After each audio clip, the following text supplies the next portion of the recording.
Tá is a gom go beg an nuachtar an de Hulscoil an Gaillimh Dr. Jim Brown ag cúr fáilte rómh go léir ach ma hain féin agus na pobl san ILAS tá fáilte ród freisin. Good morning, everybody. Good morning, everybody. And we're sorry for keeping you. Afternoon. It's even better. It feels like morning. Before we get into the proceedings, just to say that you are welcome, and to say that Professor Ger Quinn, my colleague, reminded me yesterday that it's Armistice Day today. So we nearly opened we're really proud about our institute here, and we nearly opened it at the 11th hour of the 11th day of the 11th month. Nearly. It actually was to be at that time.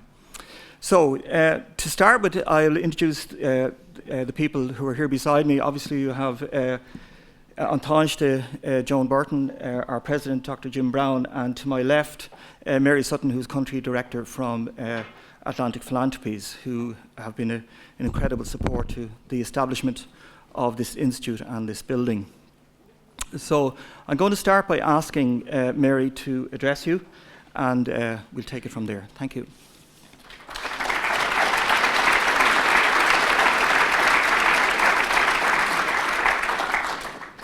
Thank you, Pat. So the official launch today of the Institute for Life Course and Society is a momentous day and a cause for great celebration. As Atlantic comes to the end of our grant making in the Republic of Ireland and globally, we're in reflective mood, and we're looking back and trying to assess impact and to draw out lessons. We were already very proud to have been associated with the individual accomplishments of most of the centres that form the ILAS. The Irish Centre for Social Gerontology, the UNESCO Child and Family Research Centre, and the Centre for Disability Law and Policy were all central to the delivery of our programmes in ageing, children and youth, and human rights. And the values of the Community Knowledge Initiative are also clearly reflected in the Institute. The stature of these individual centres has grown both nationally and internationally over the last decade, and their individual achievements are legion. But what really excites us is the potential of the Institute to break down barriers between disciplines and between age cohorts, and by so doing, to forge new ways of addressing the pressing issues of the 21st century. We all know that the pace of demographic and societal change is such that our institutions struggle to adapt in a timely fashion. For example, Bismarck's worldview still informs pensions policy. Notions of personhood, citizenship, voice, human rights still struggle to take centre stage in resource allocation and in service delivery. We are often locked into constructs and concepts that are outmoded and suboptimal. The genesis of the idea for the Institute was a vision of integration across disciplines, age cohorts, and approaches, valuing community engagement and impacting on the quality of lives as they are lived today. As we tried to capture in the photo book, Laying Foundations for Change, which many of you will have seen, and where NUIG steals the show by featuring on the front cover, for Atlantic, the interplay between buildings, or physical capital, and the expertise that operates within them, human capital, has always been critical. This building is not an end in itself, nor is it a solution to a practical problem of space. Rather, it is an opportunity to raise the game, to reinvent constructs and concepts that better serve citizens, to challenge outmoded mindsets that impede progress, and to co-create with talent drawn from multiple fields and with active community engagement, a rich understanding of how each of us can traverse the life course and engage with society in a give and take that serves the common good.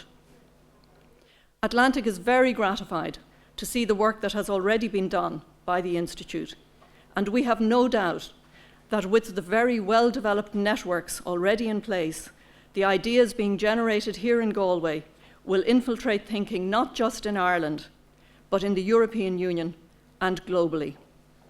Cógorgicus agus go raibh míle mágúibh go léir.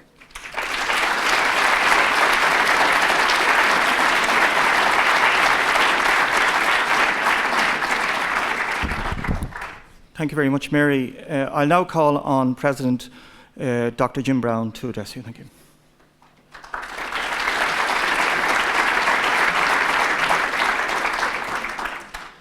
Gormaga Pat, a ver na Gaillive, a Hánis de Úsal, Seachtaí Dála, Colacathe, agus Cordia Ili Galéir.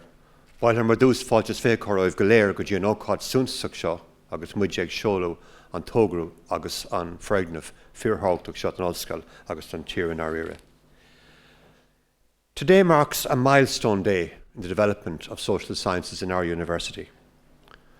Today, with the launch of the Institute for Life Course and Society, our university makes a clear commitment to apply the best scholarship in the social sciences to facilitate social change and positive social development in our society. Today we look forward, along with our community partners, to how we at NUI Galway can help shape a better future for all of our citizens, including our most disadvantaged citizens. And Thomas, I'm delighted that you're here today to officiate at this formal launch. When you visited this university in May of this year, on the occasion of the visit of their Royal Highnesses, the Prince of Wales and Duchess of Cornwall, you had an opportunity to see some of our research in the university. Earlier today, you had an opportunity to see more examples of that research in the social sciences, our work on advocacy, our work with community to engage with that community to ensure that community gets the very best service from the university and from wider society. Along with our guests today, you have seen how colleagues in this university, in this institute, are engaged with some of the most pressing social issues of our time. So how are we doing this? We're doing it through the work of our colleagues, for example, in the Irish Centre for Social Gerontology, who are pioneering new social models for active ageing, for older persons and for families. For example, leading edge work led by Eamon O'Shea on issues around dementia is helping to shape Ireland's national policy and will ultimately help to guide the government's response to the huge issues which arise from that very frightening condition. The team of the UNESCO Child and Family Research Centre work with TUSLA to ensure a better framework for social care in Ireland. They also lead a major transnational programme with J.K. Rowling's charity, the Lumbos Foundation, to end institutionalisation of orphans and youth throughout the world. The issue of how best to address the health of our population is surely one of the most challenging questions for this state. Colleagues in this institute, associated with the Health and Economics and Policy Unit and the Irish Centre for Autism and Neurodevelopmental Research, look at how policy can best impact and best be impacted by the latest research in health and medical devices and associated technologies. Colleagues in the university, in this building also in the Centre for Disability and Law and Policy, are working to ensure that those living with disability can advocate for themselves, to make their own decisions and have them accepted and respected by the law. Dr. Eleanor Flynn, Professor Gerard Quinn and the team here are acknowledged global leaders in this area. Their counsel is sought by policymakers in the European Union, the United Nations, as well as by national agencies and governments. Recently, Atlantic Philanthropies cited that centre as, and I quote, a rare example of a university research centre that is having a positive impact on policy and practice. This centre has influenced domestic, regional and international policy in disability rights. It has done this through its accessible research, its training of advocates and its training of academics in that field. Few such research centres have made this kind of impact. End of quotation. In a very different way, our pioneering efforts around student volunteering and community knowledge, our so-called ALIVE programme, a learning initiative and volunteering experience, has brought this ethos of university engagement with community to a whole new audience and to a new generation of students through organised programmes of volunteering, service learning and community-based research. For over 10 years, that volunteering activity has been a real badge of activity in this university and has allowed us to engage in a very civic way and to create a hallmark of this university. Our colleagues led by Lorraine McElwraith are internationally recognised in this space. Each of these groups, each of these initiatives, share a common characteristic, and that is a commitment to working with and engaging with communities, whether they be youth through the child and family research activity, older populations through social gerontology, those living with disability through the Centre for Disability Law and Policy, or indeed those working in community through our engagement in volunteering and student learning. The difference is that their scholarship is applied to and is intended for application in the real world. Many stellar academics in the social sciences publish in well-respected journals, and our colleagues do as well. But they also, in many cases, our colleagues insist, in fact in all cases they insist, on working in paradigms which are closely associated with the real world. For the academics and the researchers in this building, the measure of community engagement is always to the fore, and the commitment to that engagement is absolutely paramount. I think it's central to our vision of life course in this university. So just some small background on the Institute itself. The Institute brings together over 150 academics, research staff, research students, doctoral students. Its mission is to carry out leading research that informs policy development and practice and makes a positive difference in people's lives. The building represents a commitment and capital of €9 million, almost exclusively philanthropic contributions through Atlantic Philanthropies and Galway University Foundation. I have to say that the support of philanthropy was absolutely critical to this facility. In fact, the very idea for the building came from Atlantic Philanthropies and their opportunity that they saw in this university to bring together diverse strands of social sciences research to create, if you like, an institute which would create a sense of life course and the sense of research through the life course to influence public policy across the life course. So this very public occasion, I want to publicly acknowledge and thank Philanthropies and Galway University Foundation most sincerely for their vision and their investment in this activity. I am delighted that Mary Sutton, who leads Atlantic Philanthropies, that leads their operation in Ireland, is with us today. I want to warmly thank her and her team for their continued support. On behalf of all at ILAS, indeed all of NUI Galway, who benefited from Enlightened Philanthropy, I'd like to ask Mary to convey our best wishes to Chuck Feeney, and indeed our thanks to the corporation in general for its inspirational leadership in this area. I want to also acknowledge the support of Galway University Foundation, led by our chairman, John McNamara, who's in the room, our CEO, Tom Joyce. We have been very fortunate in this university that we have one of Ireland's leading university fundraising organisations.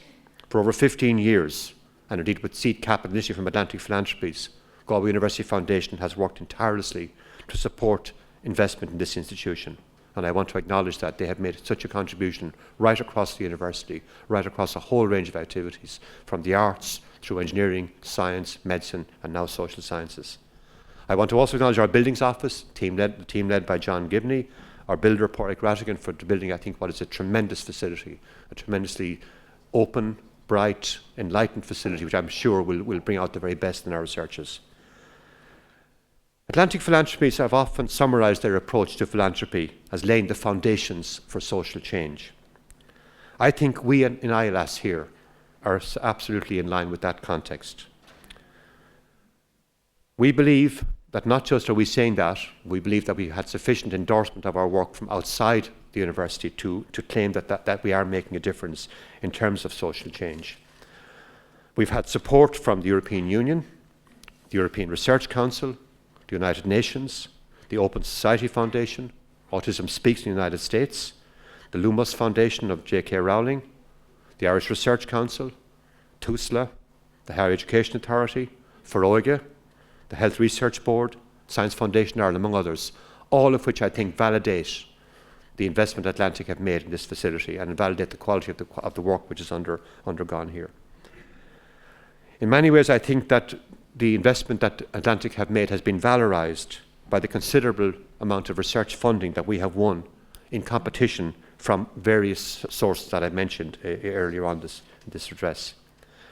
And validation from external partners and agencies is very important. It's important because it says our work is valuable and also that it's valued. It justifies the investment made by the university and by our philanthropic partners and ensures them that in strictly material terms, that's perhaps not a great term to use here, that there is a good return on that social investment. In my view, the strong enabling foundation which Atlantic have laid down is now being built upon by agencies who, like them and like ILAS, are also dedicated to improving social policy and social interventions. However, in the end, we must recognise that the ultimate value of this institute, the value for the future generations of citizens who will benefit from it, lies in improving the lives of families, particularly families in distress, younger people, older people, and those with disabilities. The knowledge generated by those working in this institute will shape advocacy, will help to reinforce policy, and help design interventions which will improve the lives of so many people, so many of our citizens, right across the life course. In the foreword to the 2-volume publication which celebrates the legacy of Chuck Feeney and his philanthropy, entitled Laying the Foundations for Change, Chris Uxley, the CEO of Atlantic Philanthropies, opens with the line, and I quote, "Imagine having the resources to build something that can dramatically alter the lives of people, communities, even nations." End of quote. He goes on to quote Chuck Feeney, who said, and I quote again, "Good buildings for good minds can make a difference in the lives of lots of people." That was Chuck Feeney's vision. I like to think that that is also the vision of this university and our expectation from the Institute for Life Course and Society. I believe that from this building, ideas will emerge, evidence will emerge, which will inform public policy and which will ultimately improve the lives of our citizens. Tony, so thank you for joining us this morning in this important milestone. It's my pleasure to ask you now to maybe address the audience. Garmila Mahi, thank you very much.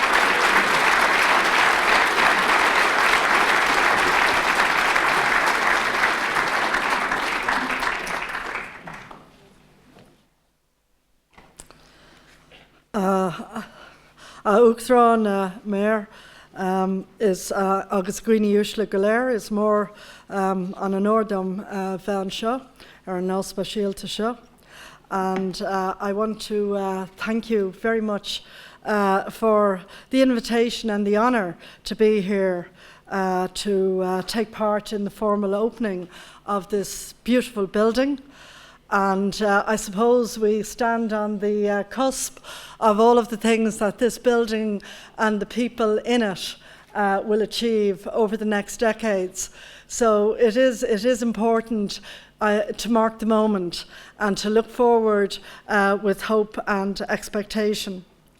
NUI Galway is renowned nationally and internationally for its applied social science research and its activities related to life course and to civic engagement. And in the context of civic engagement, I'm very honoured to be here with the Mayor of Galway and particularly with my colleague and friend, Deputy Derek Nolan. And so the advances made here by academics, by staff and students have enabled solid partnerships to be made between the university and wider society. And it is important that NUIG is open to the wider Galway, West of Ireland, Irish, European and global society because we live in an interconnected world. All of this is to advance positive social change.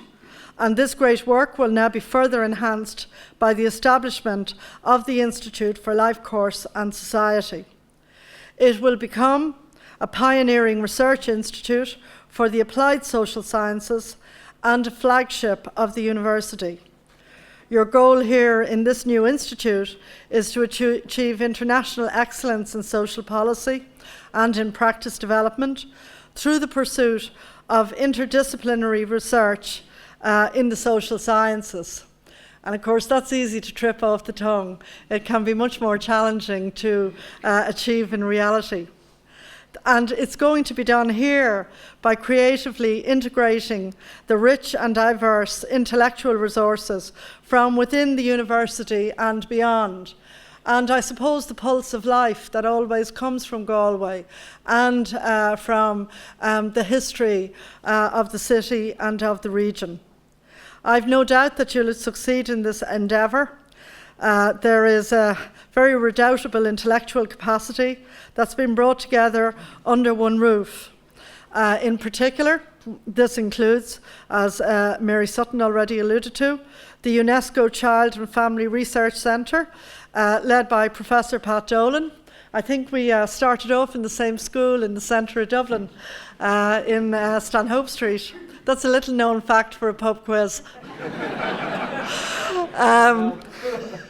The Irish Centre for Social Gerontology, led by Professor Tom Scharf. The Centre for Disability Law and Policy, led by Professor Gerard Quinn. The Community Knowledge Initiative, led by Lorraine McGrath. The Irish Centre for Autism and Neurodevelopmental Research, led by Dr. Geraldine Leader. And the Health Economics and Policy Analysis, led by Professor Eamon O'Shea.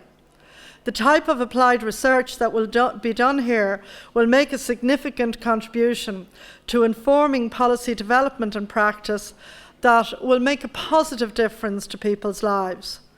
I know that the initial focus is to bring together existing work in relation to targeted populations such as older people, children, families, and people with disabilities into one domain of research, teaching and policy. And as I say all of that, I realise that all those groups of people, which in a way is the whole population, are also the target set of people that the Department of Social Protection works with week in, week out. Researchers in the humanities and social sciences are key to understanding social, cultural and political developments, serving to facilitate enlightened appraisal, objective assessment and judgment, and an understanding of cultures and cultural systems and values. And of course, this building has been opened just as Galway, along with lots of other different parts of Ireland, have become incredibly more diverse than any of our grandparents really could ever have dreamed of. What also needs to be recognised is that both national and international policy has identified the clear need for greater interdisciplinary research in Ireland.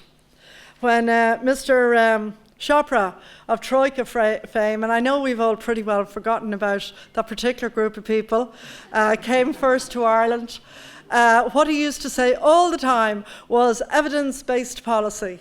So obviously the evidence-based research that will be done here should be of enormous assistance to government at local and at national level in deciding how to allocate funding and resources in a way that will maximise the payback for the society. Ireland's Horizon 2020 strategy has committed taking steps to encourage and stimulate greater interdisciplinary research over the coming years. The social sciences and humanities research community has a key contribution to make, as the challenges that Europe and Ireland face are fundamentally social and human in nature. This is because the challenges facing all of us in Europe, whether it's food or energy security, clean transport or public health, for example, cannot be solved by a single field of science or technology. This acknowledgement that no single discipline or fields of study, be that the science or technology, are designed or fully equipped to answer all the great challenges confronting modern societies, has certainly resonated with the large body of Irish academic opinion. The intent behind Horizon 2020 is to end such isolation and help bridge the divide that exists between disciplines. I don't think this audience needs to be convinced that the higher education and research community and those students that it cultivates, they're key national resources in the endeavour to secure our future. Research creates new knowledge and enables the development of enterprise and skills. Importantly, research skills and knowledge generation are required for every facet of our existence. Knowledge is needed about us as human beings, as citizens, and every aspect of our environment, whether economic, social, or societal. Irish people are known worldwide for their creativity and innovation.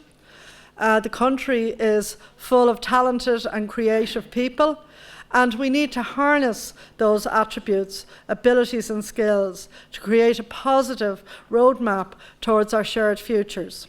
We're fortunate to have educational institutions such as NUI Galway that do not just disseminate data, but give their students the space to think and grow as rounded human beings and the intellectual tools to create knowledge. In this way, Ireland can nurture its capacity to generate new knowledge within and across our academic institutions.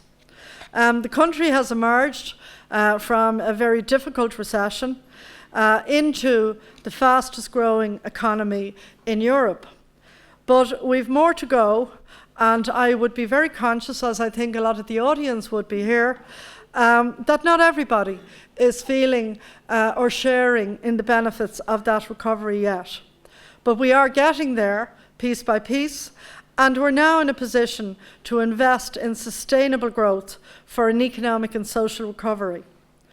Our 27 billion six-year capital investment plan, building on recovery, marks out the capital investment in roads, rail links, schools, health facilities and broadband that will both make our economy stronger and our communities better. Nationally, the plan contains, as part of its 3.8 billion investment in education, 110 million investment in higher education facilities, with an extra 200 million to be invested in the third level sector under public-private partnership. For Galway in particular, the plan contains investment in roads, in capital projects to serve as part of the 1916 commemorations, the completion of the cancer care department at University Hospital, and new special intensive care rehabilitation units, to mention just a few. My colleague, Education Minister Jan O'Sullivan, will shortly announce the next wave of school construction. And in addition, Budget 2016 will deliver more than 2,200 new teachers and reduce the pupil-teacher ratio by 1 point. And I think if there's anything we've learned out of the difficulties of the last few years, is the absolute relevance of education, of skills, and of developing people and investing in people to get to the point of recovery. We've also, in this month's budget, had a series of sustainable measures to boost incomes and to raise living standards, particularly people dependent on a social welfare income who don't have the flexibility, particularly if they're retired and older, to earn extra income. And I think it's very important that in recovery, we should ensure that people who are reliant on social income should be among the first to be considered, even if it's just on a relatively small scale. The effects of the recession and of the subsequent improvement in people's lives as we grow stronger in recovery, I think it'll provide a lot of fascinating material for the new institution. And, you know, a lot of people talk about economic recovery, but it has to be accompanied by a social recovery. And we've certainly tried to do that in Budget 2016. And also to reinstate very publicly the concept that the state itself has to be a key investor and a key endower of areas like the arts. When funding was restricted, I think there were a lot of things that lost out. And I think now in reinstating public investment into education, into health, into social areas, as well as into the arts and culture, I think they are the essentials of a society that we can aspire to see as a thriving community of different people. I want to acknowledge the contribution of Atlantic Philanthropies that it's made not only to this project, but to this country since the 1980s. And it's made a huge contribution to both academic and social causes in Ireland. It's invested, I think, more than 1.2 billion in more than 1,000 projects to strengthen and grow the higher education system, stimulate a knowledge economy, and fundamentally transform the design and delivery of services for children, for older people, and for people with disabilities.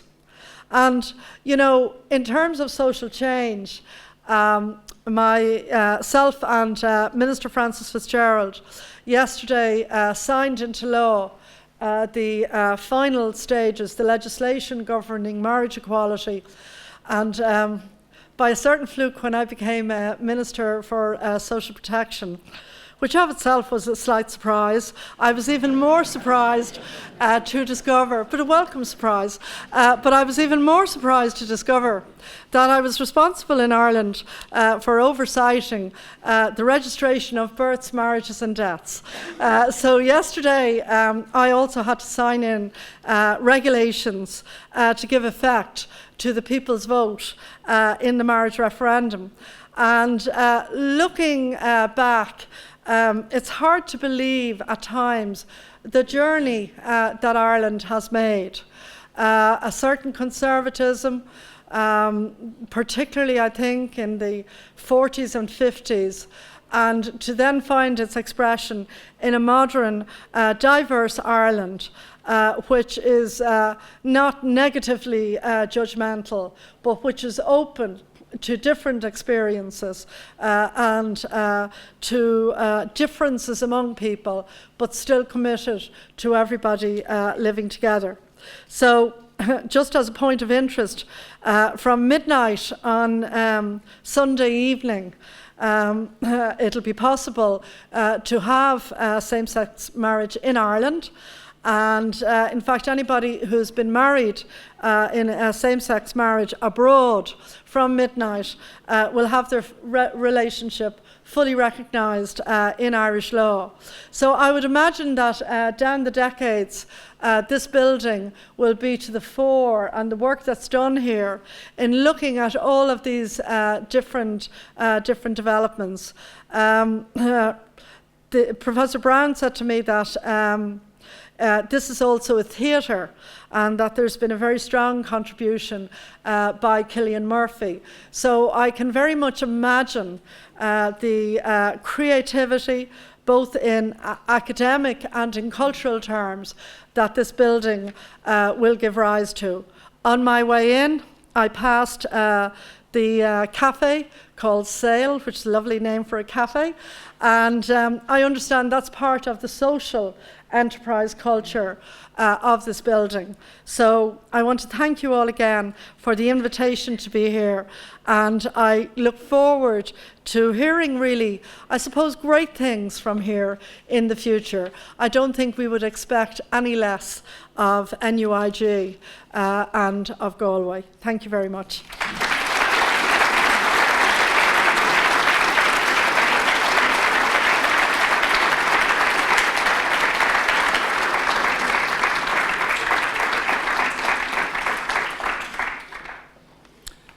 Thank you very much, Taoiseach, for your very welcoming remarks.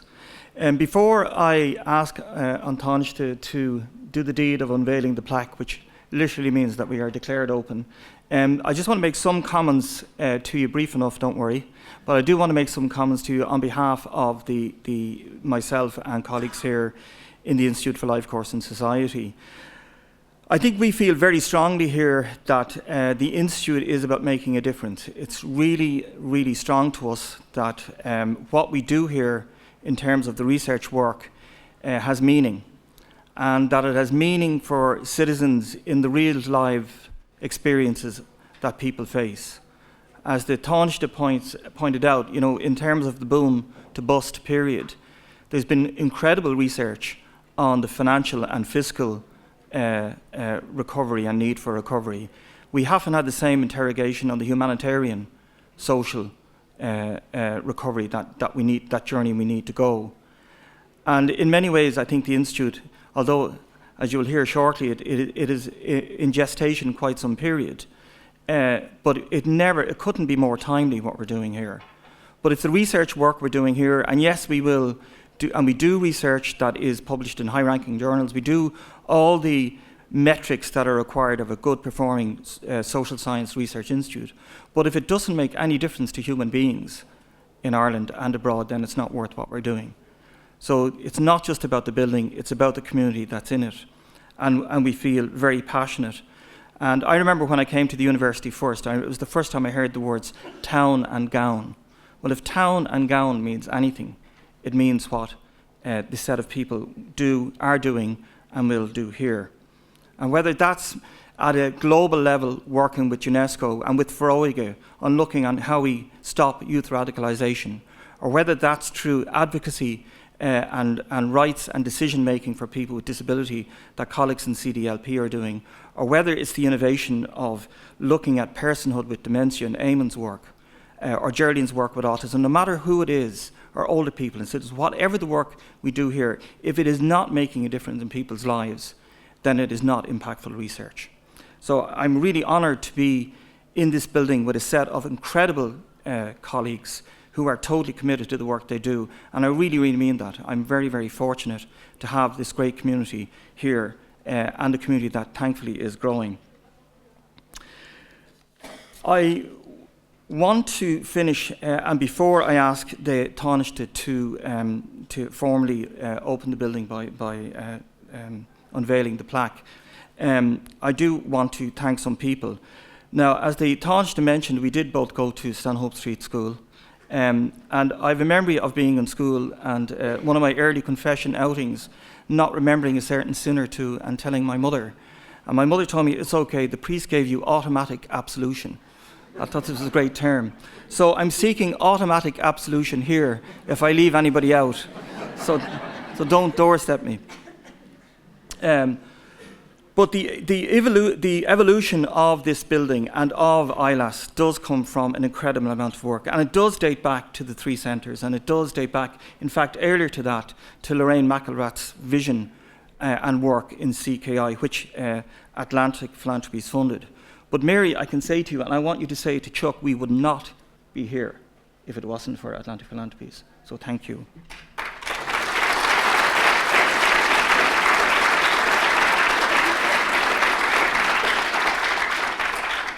And I want to acknowledge Eamon O'Shea's work, because it was in 2008 that Eamon initiated the building in a way, and timely for us in the UNESCO Child and Family Research Centre, because at that time, as Chris Curtin will recall, we were looking at developing a building for our centre. So Atlantic, in a way, in bringing the three centres together, absolutely sowed the seeds for the building, which, you know, it's such a momentous day to be here in this absolutely beautiful building.